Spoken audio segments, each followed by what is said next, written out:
송은재TV 시작합니다. 민주당과 이재명이 선거제도를 준연동제로 하면서 위성정당이 가능해졌습니다. 거기에 따라서 지금 감옥에 있는 송영길을 비롯해서 2심 판결까지 나서 2년 징역형을 받은 조국까지 제2의 윤미향, 최강욱, 김의겸 이런 사람들이 배지를 달게 됐습니다. 국회의원이 될 가능성이 매우 높아졌습니다. 민주당이 그러니까 좌파 대연합 위성정당을 만들겠다.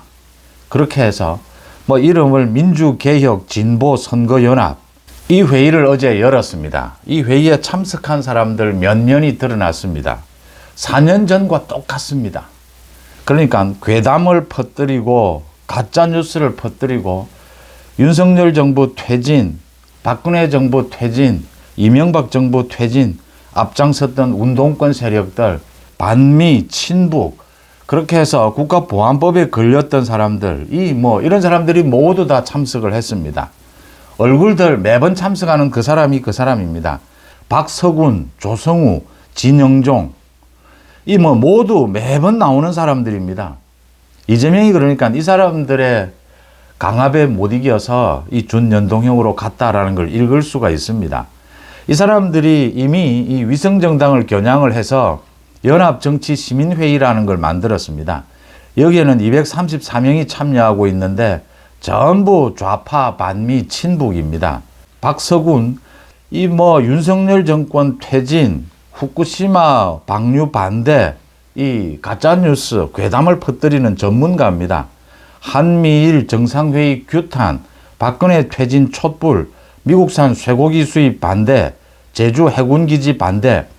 오늘 이 조선일보에서 잘 정리를 해놨습니다.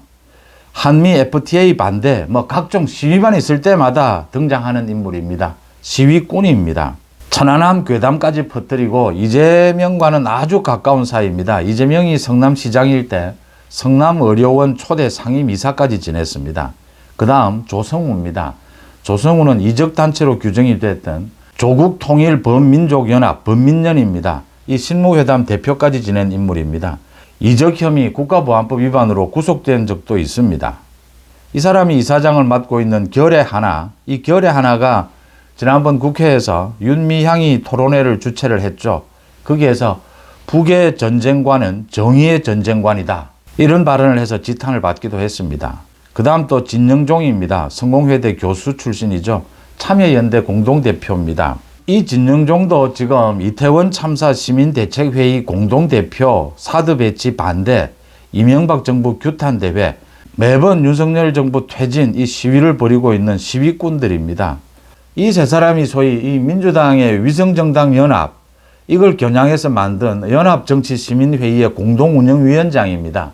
연합정치시민회의 234명이 참여하고 있다고 하는데 이 속에는 지금 이래경 민주당의 혁신위원장으로 임명이 됐다가 곧 사퇴를 했던 천안함 자폭 발언, 코로나의 진원지가 미국이다 이런 주장을 했던 이래경을 비롯해서 함세웅 모든 사람들, 그 소위 시위꾼들, 괴담, 가짜뉴스를 퍼뜨리는 사람들 모두 여기에 다 포함이 되어 있습니다.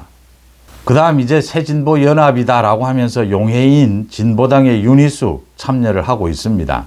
아마 정의당도 일단 참가를 할 겁니다. 이 협상 과정에서 지역구 협상이라든지 이 순위 조정 이게 맞지 않으면 나중에 떨어져 나갈 가능성은 있지만 4년 전에는 그렇게 떨어져 나갔습니다. 일단은 이 협상에 참가는 할 것이다.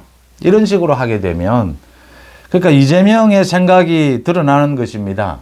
이재명이 이렇게 준연동형으로 하고 이 위성정당을 좌파 대연합으로 하겠다라고 하는 것은 이 사람들 그러니까 가짜뉴스 괴담으로 윤석열 퇴진을 외치는 이 시위꾼들을 모두 포함시키겠다라고 하는 것이죠.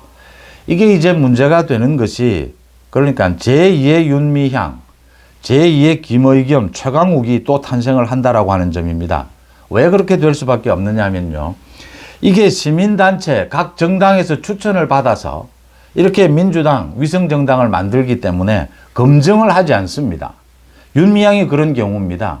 그러니까 위안부 할머니 그 단체의 추천 대표 선수로 나왔기 때문에 민주당에서는 그냥 그대로 받아들이는 겁니다. 최강욱, 김의겸 마찬가지입니다. 자기들이 알아서 위성정당 만들어서 이렇게 당선이 돼서 민주당과 합당을 했기 때문에 전혀 검증이 되지 않는다라고 하는 점입니다. 이 위성정당이 되면서 준연동형이 되면서 조국, 송영길도 지금 위성정당을 만들겠다라고 하고 있습니다. 조국이 어제 부산에서 위성정당을 만들겠다. 지금 민주당에서도 거부를 하고 있습니다.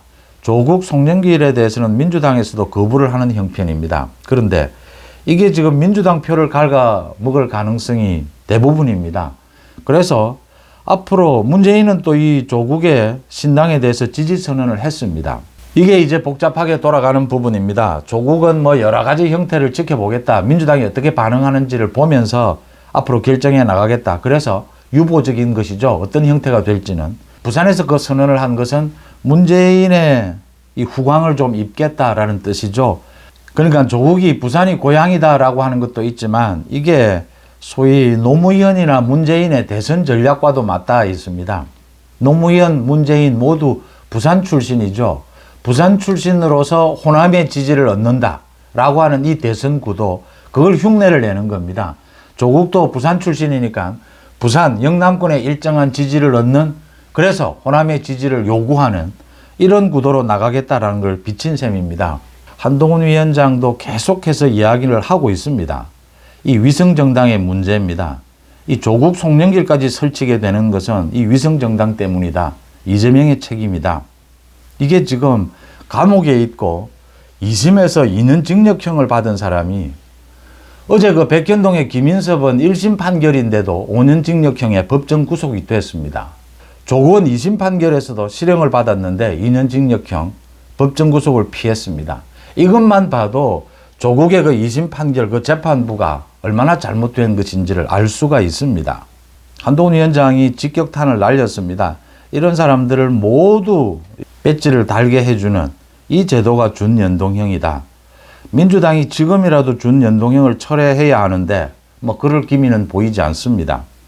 국민의힘에서는 계속해서 이 민주당에 대해서 공격할 필요가 있습니다. 김예지 의원, 국민의힘의 시각장애인인 김예지 의원과 윤미향을 비교해 보면 됩니다.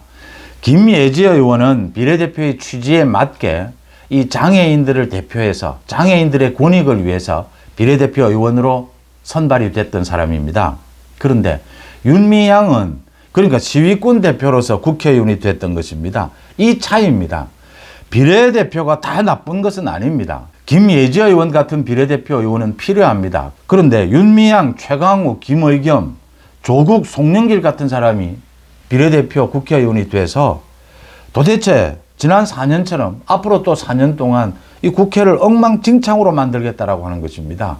사사건건 국정에 발목을 잡겠다라고 하는 의도입니다. 또 중간에 감옥에 가게 될 겁니다. 이런 일을 또 되풀이하겠다라고 하는 것이죠. 4년 전에는 민주당이 4년 전에도 똑같이 이런 짓을 벌였는데도 국민의힘에서 황교안 당시 대표가 공격을 하지를 못했습니다. 이 부분에 대해서 제대로 공격하고 비판해서 많은 국민들이 민주당에 대한 지지를 철회할 수 있도록 이 비례대표 부분만으로도 철회할 수 있도록 이렇게 했어야 되는데 당시에 황교안 대표는 그렇게 하지를 못했습니다. 이번에는 다를 것이다. 이번에는 한동훈 위원장이 계속해서 이 비례대표의 문제, 비례대표 의원이 이런 식이라면 필요하지 않다. 또 하나, 지금 준연동형 이렇게 위성정당 연합 형태로 민주당이 하게 되면 제2의 윤미향, 최강욱, 김의겸이 또 탄생한다라고 하는 점입니다. 감옥에 가 있는 송영길, 감옥에 갈 조국마저 지금 배지를 달겠다고 설치는 이런 상황이 됐다라는 것. 이 부분에 대해서 국민들 앞에서 계속 소상하게 알리고 이걸 계속 공격할 필요가 있다. 지금 민주당에서 비례연합으로 하겠다라고 하는 이 사람들, 이 면면이 괴담, 가짜뉴스를 퍼뜨린 사람들입니다. 이런 사람들이 추천하는 또 비례대표 의원을 뽑겠다라고 하는 것이죠. 이것만은 막아야 한다. 이런 민주당에 대해서는 많은 유권자들이 고개를 돌릴 수밖에 없을 것이다. 이 점을 계속 부각시켜 나가야 한다라고 하는 점이고요. 지금 이제 공천 작업이 이제 본격화됐습니다. 가장 먼저 여야 가리지 않고 지금 불출마 권유, 불출마 정리를 해야 되고 컷오프 대상자들 이 명단을 알려야 합니다. 이게 지금 가장 힘든 작업이죠. 그러니까 탈당을 할 수도 있기 때문에 굉장히 위험합니다. 이게 여야 한동훈 위원장도 상당히 고민거리고 이재명은 벌써 전화를 돌리기 시작했습니다. 이제 뭐 불출마를 권유를 하고 곧 컷오프 발표도 한다라고 합니다. 이재명으로서는 지금 조국도 어떻게 처리를 해야 되느냐. 그 다음 이 문재인과의 전쟁이라고 표현을 하는데 임종석을 어떻게 처리할 것이냐. 추미애는 또 어떻게 처리할 것이냐. 이 친문재인계라도 다 쳐낼 수는 없습니다. 어디까지 안아야 되느냐. 아마 이 때문에 굉장히 갈등이 될 것이고 한동훈 위원장도 일단 낙동강 벨트는 잘 처리를 했습니다. 그런데 아직도 수도권 문제가 남아있고 또 김무성, 부산에 김무성이 있고 울산에 김기현이 있고 대구에는 주호영을 비롯해서 또 몇몇 의원들 조정이 필요합니다. 이재명은 지금 뭐 전화를 돌리면서 뭐 형님이라고 하고 누님이라고 하고 이렇게 이재명도 수습을 해 보려고 노력을 하는데 지금 국민의힘에 비해서는 이재명이 10배 정도 복잡하게 되어 있다. 이 비례위성정당도 그렇듯이 이 공천 문제도 이재명이 훨씬 더 머리가 아플 것이다. 그렇지만 국민의힘도 그렇게 간단한 것은 아니다라는 점입니다. 한동훈 위원장이 이 부분에 대해서 순차적으로 착착 잘 정리를 해가고 있습니다.